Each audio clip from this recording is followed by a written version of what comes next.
দৃশ্যটি বগুড়া শহরের একটি শিব মন্দিরের। মুসলিম তরুণী রিমা খাতুন ও হিন্দু যুবক জয়ন্ত কুমার সাহা সনাতন ধর্মের নিয়ম মেনে ভালোবাসার সবকে মুসলিম তরুণীর মাথায় সিঁদুর পরিয়ে দিচ্ছেন এক যুবক। পেছনে দাঁড়িয়ে থাকা তরুণী তখন শুধুই প্রেমের টানে অন্ধ।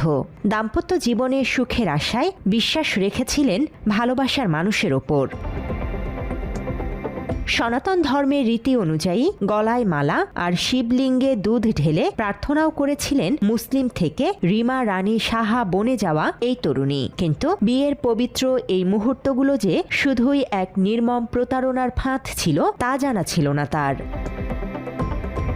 ভুক্তভোগী রিমা খাতুনের দাবি ২০২৩ সালে প্রথমে আদালতে এফিডেভিটের মাধ্যমে নিজ নিজ ধর্ম বজায় রেখেই বিয়ে করেছিলেন তারা। কিন্তু মাসখানেক পরেই শুরু হয় পারিবারিক ও মানসিক চাপ। এক পর্যায়ে নিজের ধর্ম ত্যাগ করে সনাতন ধর্ম গ্রহণ করতে বাধ্য হন তিনি। নাম রাখা হয় রিমা রানী সাহা। এরপর বগুড়া শহরের একটি মন্দিরে হিন্দু ধর্মীয় রীতিতে আবারও তাদের বিয়ে হয়। কিন্তু বিয়ের কিছুদিন পর থেকেই খোলস বদলে যায় জয়ন্তের। আমার ব্রেনটা ওয়াশ করে নেয়, ব্ল্যাকমেল করার পরে সে বলে যে তুমি আর কিছুই করতে হবে না, তুমি শুধু আমার মন্দিরে যাবা, গিয়ে আমার সাথে পুরোহিতরা কি কি বলে সেইগুলা তুমি শুধু শুনবা দেখবা, এই ছাড়া কিছু না। তখন সে আমাকে ওখানে নিয়ে যে মন্দিরে নিয়ে গিয়ে বসেছিলাম, ওরা কি কি করলো আমি দেখলাম। দেখার পর সে আমাকে ওখানে সিঁদুর পরায় দিল, শাখা পরায় দিল। প্রেমের সম্পর্কের টান, এরপর বিয়ের প্রতিশ্রুতি। কিন্তু সেই প্রেমের পরিণতি যে জীবনে এমন অন্ধকার নামিয়ে আনবে ভালোবাসার কারণে তা ভাবেননি বগুড়ার শাহজাহানপুরের এই মুসলিম তরুণী। আমরা ওখানে সংসার করার পর দেখা যায় যে সে বিভিন্নভাবে আমাকে টর্চার করা শুরু করে। তারপর আমাদের একটা ব্রেকআপে চলে যায়।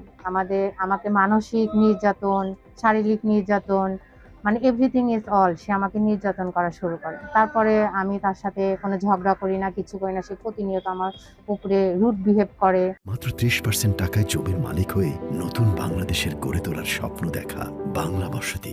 অভিযোগ উঠেছে বিয়ের পর জোরপূর্বক ধর্ম পরিবর্তন করিয়ে এখন তাকে অস্বীকার করছেন জয়ন্ত কুমার সাহা। সংসার ভাঙন, সামাজিক বয়কট আর অনিশ্চিত ভবিষ্যৎ নিয়ে এখন শুধুই বিচার চেয়ে বেড়াচ্ছেন এই ভুক্তভোগী। আমি এর বিচার চাই, সঠিক বিচার চাই। সে আমাকে ধর্মান্তরিত করেছে, আমি আমার ফ্যামিলিতে যেতে পারি না।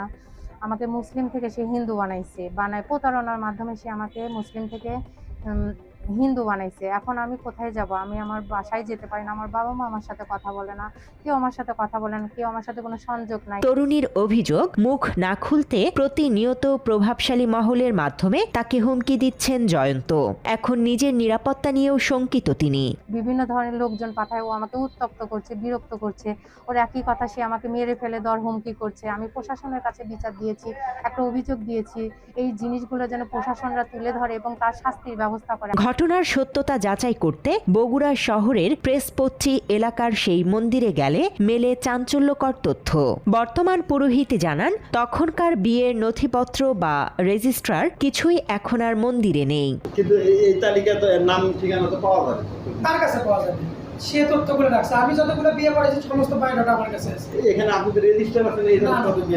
এখানে যখন আমি আসছি তখন তার কোনো কিছু থাকবে না, তারপরে আমি যে কাজ করি। অভিযোগ নিয়ে জয়ন্ত কুমার সাহার বাড়িতে খোঁজ করলেও তাকে পাওয়া যায়নি। পরিবারের সদস্যরাও ক্যামেরার সামনে এই নিয়ে কোনো স্পষ্ট বক্তব্য দিতে রাজি হননি। আমার বাড়িতে নাই কেউ,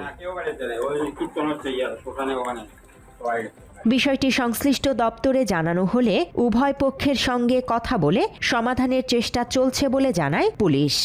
মুসলমান থেকে হিন্দু হয়েছে এই বিষয়টা অভিযোগ না, অভিযোগটা ছিল তার পারিবারিক বিষয়। তো তার স্বামী তার খরচপাতি দেয় নাই, এরকম বিষয়। তো আমরা তাকে বিষয়টা বিজ্ঞ আদালতে শরণাপন্ন হওয়ার জন্য বলি এবং পাশাপাশি উপজেলা নির্বাহী কর্মকর্তা মহোদয়কে জানাই এবং মহিলা বিষয়ক কর্মকর্তা মহোদয়কে জানাই। ধর্ম পরিবর্তন আর সামাজিক পরিচয় হারানোর পর এখন একুল ওকুল দুকুলি হারিয়েছেন এই তরুণী। আইনের সঠিক প্রয়োগই পারবে তার এই অনিশ্চিত জীবনে কিছুটা স্বস্তি ফিরিয়ে দিতে, এমনটাই প্রত্যাশা স্থানীয়দের। তথ্যচিত্রে আবুল কালাম, বাংলা এডিশন।